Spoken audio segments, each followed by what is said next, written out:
عام دنوں میں سحر کے وقت اٹھنا اتنا آسان کام نہیں ہے، لیکن رمضان میں اللہ کی مدد ہوتی ہے اور ایک ماحول ہوتا ہے، ہم لوگ اٹھ جاتے ہیں۔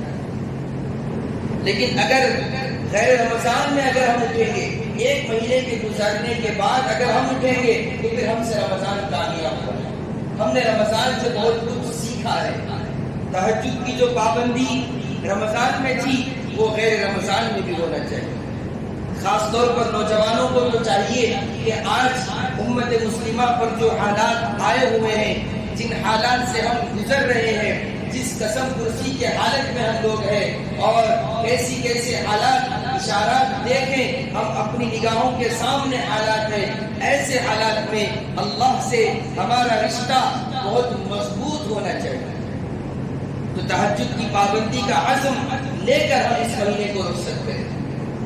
نفل روزوں کے اہتمام کی خواہش کا نفل روزے رکھیں گے، ہم پیر کو رکھیں گے، جمعرات کو رکھیں گے، اس کا عزم لے کر رمضان کو رخصت کریں۔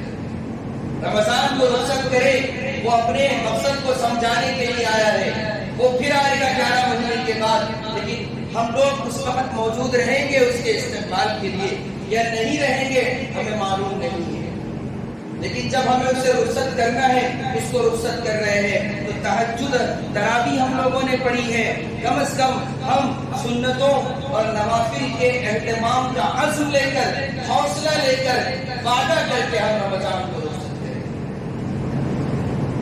اور پھر رمضان المبارک کو اس شان سے رخصت کریں کہ ہماری طبیعت میں عاجزی رہے گی، صبر رہے گا، تکبر و گھمنڈ نہیں آئے گا، حسد ہمارے دلوں میں ہم آنے نہیں دیں گے، کسی کا حق نہیں دبائیں گے، بھائی بھائی کا خیال رکھے گا، پڑوسی پڑوسی کا خیال رکھے گا۔ رمضان نے جو سبق پڑھایا ہے، فطرے کا نظام سمجھایا ہے، بھائی چارگی اور پھر اتحاد کا ایک اعلیٰ جو ہے نمونہ پیش کیا ہے۔ ہر کوئی روزہ ایک ساتھ افطار کر رہے ہیں اور ہر کوئی سحری ایک ساتھ کر رہے ہیں، تہجد پڑھ رہے ہیں، تراویح پڑھ رہے ہیں۔ جب یہ مناظر ہم لوگوں نے رمضان میں دیکھے ہیں، یہ اعمال ہم لوگوں نے کیا ہے، تو رمضان کو رخصت کرتے ہوئے ہمارے اندر یہ عزم ہو، یہ حوصلہ ہو کہ اتحاد رہے گا، اتفاق رہے گا، اختلافات نہیں ہوں گے، ہر چھوٹا بڑے کی عزت کرے گا اور ہر بڑا چھوٹے پر شفقت کرے گا۔ خاندان کے جو اختلافات ہیں وہ ختم ہو جائیں گے، بھائی بھائی سے خوش رہے گا، پڑوسی پڑوسی سے خوش رہے گا، بازار کے اندر امن کا ماحول رہے گا، صبر کا ماحول رہے گا، سود جیسی لعنت سے ہم چھٹکارا حاصل کریں گے۔ ان عزائم کے ساتھ، ان حوصلوں کے ساتھ، ان جو ہے وعدوں کے ساتھ رمضان کو رخصت کریں گے۔ جب رمضان کو اس طرح رخصت کریں گے تو پھر اللہ ہم سے خوش ہوگا۔ 11 مہینے ہمارے لیے اللہ کی طرف سے مددیں اترے گی، نصرتیں اترے گی۔ ورنہ اگر جیسے کہ عید کا چاند نظر آیا، مسجدیں خالی ہو گئی، مسجدیں ویران ہو گئی، قرآن مجید کا پڑھنے کا مزاج ختم ہو گیا، اور حق تو یہ ہے، اللہ اکبر، حق تو یہ ہے، امت مسلمہ کا یہ المیہ ہے، عید کا موقع ہے، ایسا عظیم موقع ہے کہ پروردگار اپنے محبوب بندوں کو، روزے داروں کو، تراویح پڑھنے والوں کو اور جو ہے تہجد پڑھنے والوں کو، سحر و افطار کرنے والوں کو اپنے پاس میدانوں میں بلا رہے ہیں۔ اللہ عیدگاہ کے میدان میں اور فرشتوں کو استقبال میں کھڑا کیا ہوا ہے اللہ، اور فرشتے سلام بھیج رہے ہیں ہر آنے والوں کو عیدگاہ کی طرف۔ ایسا ماحول اللہ دے رہے ہیں، ایسی جو ہے عظیم نعمتیں مل رہی ہے، لیکن المیہ یہ ہے، عید کا موقع ہوتا ہے، لوگ جو ہے اللہ کی نافرمانی پہ اتر جاتے ہیں۔ کوئی جو ہے فلم دیکھنے کی کوشش کرتے ہیں، کوئی جو ہے اپنی خواہشات کو کس طرح پورا کیا جائے۔ کتنی بڑی بدنصیبی ہوگی، ایک مہینہ کے گزرنے کے بعد پھر ہم وہی اللہ کی نافرمانی والے کام کریں۔ نوجوانوں خاص طور پر یہ چیز دیکھیں، ہم لوگ اپنے ماحول میں اس کو ختم کریں۔ بھائی ہم تو ایک مہینہ اتنا اچھا گزار کے آئے ہیں، پھر ہم ایک دن میں اللہ کے نافرمان بن جائیں۔ جس اللہ نے ایک مہینہ ہمیں یہ توفیق دی کہ ہم اس کے لیے بھوکے پیاسے رہے، ہم اس کے کلام کو پڑھتے رہے، اس کے کلام کو سنتے رہے، اور ہم جو ہے اس کی عبادتوں میں مصروف رہے، مشغول رہے، مسجدوں سے ہمارا رشتہ مضبوط رہا، اور ایک رات میں ہم اللہ کے نافرمان بنے۔ کتنے بڑے ناشکرے ہوں گے اگر ہم نے ایسا کیا. یہ توفیق اللہ نے ہمیں دی ہے اور ہم اتنے بدنصیب ہیں کہ ایک رات میں یہ توفیق ہم سے چھین لی جائے. کیوں؟ کیونکہ ہم لوگوں نے یہ سمجھا کہ رمضان ایک موسمی مہینہ ہے، ایک موسم آیا ہے، ہم اس کو گزار دیں. تو قرآن مجید کو سامنے رکھتے ہوئے رمضان المبارک کو دیکھیں اور قرآن سے سچی پکی محبت جس طرح رمضان میں تھی غیر رمضان میں بھی ہونا چاہیے. اور پھر عید کا موقع ہے، عید کے سلسلے میں بھی ہمیں وہ تعلیمات دیکھنی ہیں جو میرے اور آپ کے نبی جناب محمد رسول اللہ صلی اللہ علیہ وسلم نے بیان کیا ہے. صدقہ فطر ادا کرے. صدقہ فطر کے سلسلے میں حضور اکرم صلی اللہ علیہ وسلم نے فرمایا کہ صدقہ فطر جو ہے یہ روزے کے اندر ہونے والی کوتاہیاں، لفزشیں اور روزے کے اندر بندہ کبھی بے حیائی کی باتیں بھی کر دیتا ہے تو ان تمام باتوں کا کفارہ صدقہ فطر سے ہو. تو صدقہ فطر جو ہے ہر ایک کی طرف سے ادا کرے. باپ ہے تو اپنے بچوں کی طرف سے، شوہر اپنی بیوی کی طرف سے جو ہے صدقہ فطر کو ادا کرے. اور کوشش یہ ہونی چاہیے کہ صدقہ فطر عید سے بہت پہلے ادا کرے تاکہ ہمارے وہ بھائی جو عید کی خوشیاں ان کو آسانی سے نہیں ملتی وہ ان صدقہ فطر کے ذریعے سے، ان پیسوں کے ذریعے سے وہ اپنی عید کی خوشیوں کو جو ہے بڑھا سکے اور وہ عید کی خوشیاں پا سکے. تو عید کا موقع بھی ہے، رمضان کی رخصتی کا موقع ہے، اور جب رمضان ختم ہو رہا ہے تو اللہ اپنے بندوں کو بلا رہے ہیں انعام دینے کے لیے. جیسے کہ ہم لوگ احادیث مبارکہ میں پڑھتے ہیں، نبی علیہ السلام نے فرمایا کہ اس امت کو بے شمار نعمتیں دی گئی ہے. ان نعمتوں میں سے ایک نعمت یہ ہے کہ رمضان المبارک کی جو آخری رات ہوتی ہے اس رات میں اللہ تعالیٰ تمام لوگوں کی مغفرت کر دیتے ہیں، ہر مانگنے والے کی مغفرت کرتے ہیں. رمضان میں ایک ایسی رات ہے جس میں اللہ کی بخشش عام ہو جاتی ہے. صحابہ نے پوچھا کیا وہ شب قدر ہے؟ تو حضور نے فرمایا کہ مزدور کو مزدوری اس کے کام کے پورے کرنے پر دی جاتی ہے. تو اس سے معلوم ہوا کہ عید کی جو رات ہے وہ رات انعام والی رات ہے، اسے لیلۃ الجائزہ کہا گیا ہے. تو اس رات کی بھی اپنی فضیلت ہے. اور پھر عید کا دن، عید کے دن کی جو سنتیں ہیں اس کو بھی ہم اپنے سامنے رکھیں کہ عمدہ لباس پہنے، اچھی خوشبو لگائے اور سب کو معاف کرے، سب سے گلے لگے اور نفرتوں کو ختم کرے. اتحاد کا ثبوت دینا ہے. اور عید کے سلسلے میں بھی یہ بات ذہن میں رکھے، حضور اکرم صلی اللہ علیہ وسلم نے فرمایا کہ جو رمضان کو اس کی شان اور اس کی عظمت کے ساتھ نہیں گزارا، جس نے رمضان کے روزے نہیں رکھے، جس نے رمضان میں تراویح نہیں پڑھی، جس نے رمضان میں تلاوت کا اہتمام نہیں کیا، جس نے رمضان میں روزے داروں کا خیال نہیں کیا، رمضان جو رونقوں کے ساتھ آیا تھا اس نے اس کی قدر نہیں کی، تو ایسے شخص کو عیدگاہ آنے کی زحمت کرنے گوارا اس کو نہیں ہونا چاہیے. نہیں، عیدگاہ آنے کی زحمت نہ کرے، اسے عیدگاہ نہیں آنا چاہیے. اسی لیے علماء نے لکھا ہے لیس العید لمن رکب المطایا انما العید لمن ترک الخطایا.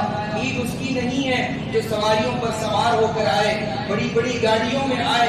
عید تو اس کی ہے جس نے گناہوں کو چھوڑا ہے. عید اس کی ہے جس نے روزے رکھے ہیں. اگر عذر ہے، مجبوری ہے تو اللہ فرماتے ہیں یرید اللہ بکم اليسر، اللہ تعالیٰ اپنے بندوں کے ساتھ آسانی کا معاملہ کرتے ہیں، آسانی چاہتے ہیں. عذر ہے، مجبوری ہے، کوئی بات نہیں ہے، اس کا الگ مسئلہ ہے. لیکن اگر کسی نے جان بوجھ کر رمضان کے روزے نہیں رکھے، جان بوجھ کر جس نے تراویح نہیں پڑھی، یعنی بغیر کسی عذر کے پڑھ سکتے تھے پھر بھی نہیں پڑھے، ایسے لوگوں کے بارے میں کہا گیا کہ لیس العید لمن رکب المطایا، عید اس کی نہیں ہے جو سواریوں پر سوار ہو کر آئے. اور جو ہے عید تو اس کی ہے جس نے گناہوں کو چھوڑا ہے. انما العید لمن ترک الخطایا، عید اس کی ہے جس کی طبیعت میں عاجزی آئی.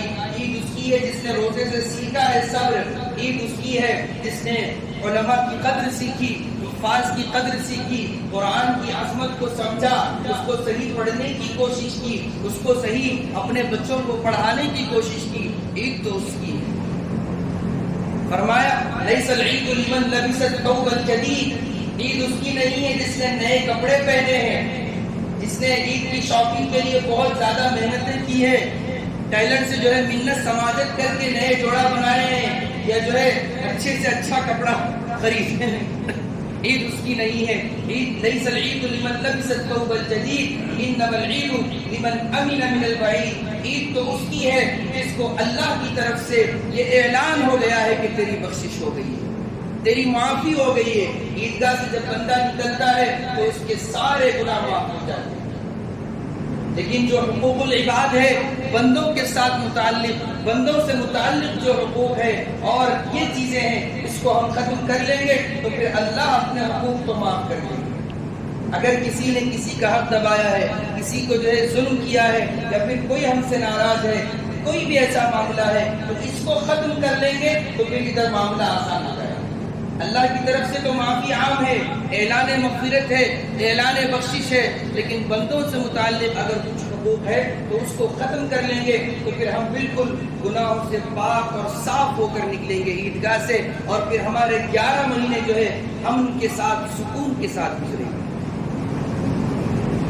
تو عید اسی کی ہے جس نے گناہوں کو چھوڑا، جس نے جو ہے اللہ کی وعیدوں سے وہ معمون ہو گیا، اللہ کی پکڑ سے وہ محفوظ ہو گیا۔ عید اس کی نہیں ہے جو خوشبو لگائے، عید تو اس کی ہے جس نے سچے پکی توبہ کی، جس نے غسل توبہ کیا، اس کی عید ہے۔ عید کے اندر یہ ہے کہ ہم یہ آج بھی وقت ہے کہ ہم سچا پکا جو ہے عہد کرے، وعدہ کریں ہم اپنے آپ سے کہ جس طرح ہم نے رمضان گزارا ہے، جیسے بھی گزارا ہے، رمضان میں جو کچھ کوتاہیاں رہی ہوں گی ان تمام کوتاہیوں کی معافی اللہ سے مانگے اور بندوں سے متعلق حقوق کو بھی ادا کر دے۔ اس کے بعد پھر اللہ کی بخشش ہمارے لیے لازم ہو جائے گی اور اللہ جو ہے ہم پر اپنی رحمتیں اور اپنی طرف سے جو ہے انوار و برکات کا نزول ہوگا۔ اور آج ہم جس دور سے گزر رہے ہیں اس دور کو بھی سامنے رکھے، ہماری کیا حالت ہے، کن حالات سے ہم گزر رہے ہیں۔ تعلیمی میدان لے لیجئے، تجارتی میدان لے لیجئے، مختلف میدانوں میں ہماری کیا حیثیت رہ گئی ہے اور ہمارے ساتھ کیا ظلم و بربریت کیا جا رہا ہے، لیکن اس کے باوجود ہم ہوش کے ناخن نہیں لیتے، ہم ہوش میں نہیں آتے۔ ہمارا المیہ یہی ہے کہ ہم یہ سمجھتے ہیں کہ ہم سکون سے ہیں، ہم اطمینان سے ہیں، بس کافی ہے۔ ایک مومن کی نظر تو وسیع ہونا چاہیے، وسعت نظری اس کے اندر ہونی چاہیے۔ یہ چیزیں ہم جتنی ہم سے کوشش ہونا ہے وہ کریں گے، لیکن اصل جو چیز ہمارے پاس ہے وہ دعا ہے۔ اسی لیے بہت پہلے میں نے پڑھا تھا کہ شاید وہ کسی کا قول ہے، فرمایا کہ من حفظ سنتی فاکرمہم اللہ باربع خصال، کہ آج کی جو کیفیت ہے کہ دشمنوں کے دلوں سے ہماری ہیبت ختم ہو گئی ہے۔ آج ہر کوئی ہمیں ستانے کے در پہ ہے، ہر کوئی ظلم کرنا چاہتا ہے، امت مسلمہ کو معمولی سمجھتے ہیں، اللہ کا نام لینے والوں کو حقیر سمجھتے ہیں، ان پر ظلم کرتے ہیں۔ کیوں؟ کیونکہ اللہ نے ان کے دلوں سے ہماری ہیبت نکال دی۔ ورنہ فرمایا کہ من حفظ سنتی، کہ حضور نے فرمایا کہ جس نے میرے طریقے پر چلے گا، جس نے میرے باتوں کی حفاظت کی تو فاکرمہم اللہ باربع خصال، تو اللہ تعالیٰ ان کو 4 چیزیں عطا کریں گے۔ پہلی چیز یہ ہوگی المحبت فی قلوب البررہ، اللہ تعالیٰ نیک لوگوں کے دلوں میں ہماری محبت ڈال دے گا۔ جو نیک لوگ ہوں گے ان کے دلوں میں ہماری محبت آئے گی۔ والہیبۃ فی قلوب الفجرہ، اور جو فاسق اور فاجر لوگ ہیں، دیکھتے ہیں ہم لوگ بڑے بڑے ظالم ہیں، بڑے جابر ہیں، لیکن علماء کے پاس آتے ہیں تو ادب سے آ جاتے ہیں۔ کیوں؟ اللہ ان فاجر اور فاسق لوگوں کے دلوں میں اپنے محبوب بندوں کی ہیبت ڈال دیتا ہے۔ والہیبۃ فی قلوب الفجرہ، اسی لیے علماء اکرام آپ تاریخ کا مطالعہ کریں، بڑے بڑے ہستیاں گزری ہیں، بڑے بڑے جو ہے امام گزرے ہیں، امت مسلمہ کا ایک بڑا دور ہے، بڑی تاریخ ہے، 1500 سالہ تاریخ ہمارے پاس ہے، اور اس سے پہلے جب سے دنیا شروع ہوئی ہے تب سے ہمارے پاس تاریخ ہے اور مضبوط تاریخ ہے۔ اس کا مطالعہ کریں گے تو جتنے ہمارے اللہ والے ہیں ان کی ہیبت بڑے بڑے ظالموں کے دلوں میں تھی۔ اور تیسری چیز یہ ہے وسعت فی الرزق، رزق میں برکت اللہ عطا کریں گے۔ کب؟ جب ہم نبی کے طریقے پر چلیں گے، ہم رمضان کو رمضان کی طرح گزاریں گے اور پھر 11 مہینے بھی رمضان کی طرح گزارنے کی کوشش کریں گے تو ہمارے رزق میں برکت ہوگی۔ اور چوتھی جو عظیم نعمت اور عظیم جو ہے خصلت بیان کی ہے وہ ہے وثقۃ فی الدین، دین پر ثابت قدم رہیں گے، دین پر مضبوطی کے ساتھ جمے رہیں گے۔ کون؟ جس نے نبی علیہ السلام کی تعلیمات پر جو ہے عمل کرنے کی کوشش کی، جس نے رمضان المبارک کو صحیح طرح گزارا ہے، اس کو اللہ کی طرف سے یہ جو ہے نعمت ملے گی تو دین میں ثابت قدم رہے گا۔ کیوں؟ آج دیکھیے حالات کیسے ہیں۔ آج کے زمانے میں ارتداد کو سمجھنا بہت آسان ہے، کیسے لوگ اسلام چھوڑ رہے ہیں، کیسے اسلام کے خلاف اعتراضات ہو رہے ہیں، اور وہ لوگ جو ایمان والے گھرانے میں پیدا ہوئے، جن کے کانوں میں اذان و اقامت دی گئی، جن کو نماز سکھائی گئی، لیکن کیسے ارتداد کا فتنہ ہے اور کیسے ایمان چھوڑ رہے ہیں۔ یہ بالکل قیامت کی علامت ہے کہ صبح کو مومن شام کو کافر، اس طرح کے حالات سے ہم گزر رہے ہیں۔ ایسے حالات میں تو ہمیں بہت مضبوطی کے ساتھ تیار ہونا ہے اور اپنے رب سے اپنا رشتہ مضبوط کرنا ہے۔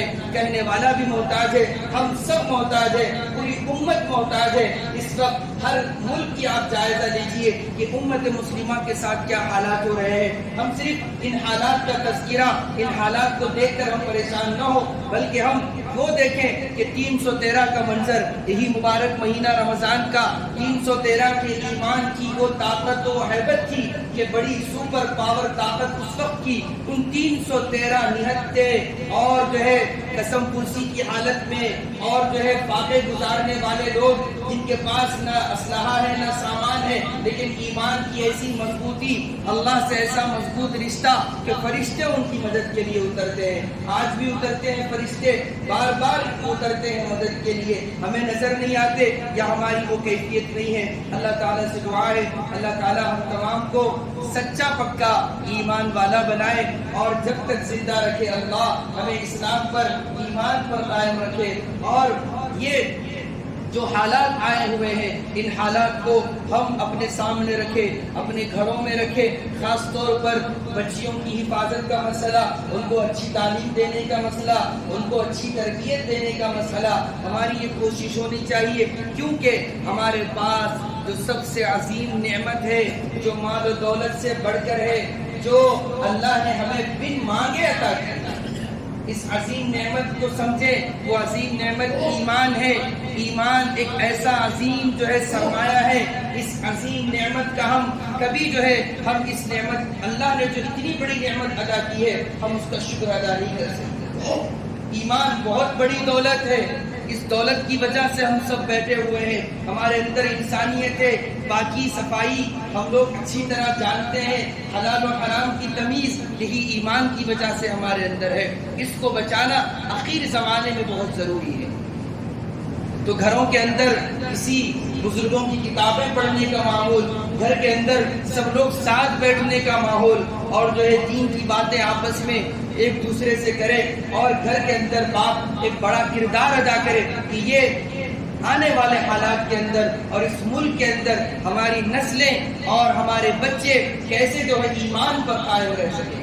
کہ ہمارے سامنے مختلف چیزیں ہیں، ہم لوگ دیکھیں پڑھیں، حالات پر نظر رکھیں۔ نصاب کو تبدیل کر دیا جا رہا ہے، نصاب کے اندر جو ہمارے بڑی بڑی شخصیتیں تھیں، ان کے کارنامے تھے، ان کی جو ہے قربانیاں تھیں، جنہوں نے اس ملک کو آزاد کرانے کے لیے، امن کا گہوارہ بنانے کے لیے، پریم اور شانتی کا گہوارہ بنانے کے لیے انہوں نے کیسی کیسی قربانیاں دی، اور اس ملک کے اندر کیسے امن کو ایمان والوں نے پھیلایا ہے۔ لیکن نصاب میں تبدیلی اور ماحول میں تبدیلی، تہذیب کو بدلنے کی کوشش، ایسے حالات میں ہمیں اپنے بچہ ہو یا بچی ہو اس کے ایمان کو کیسے محفوظ رکھنا ہے، اس کے اندر شمع محمدی کو کیسے جلانا ہے، ایمانی حرارت کیسے پیدا کرنا ہے، اس کی کوشش کریے۔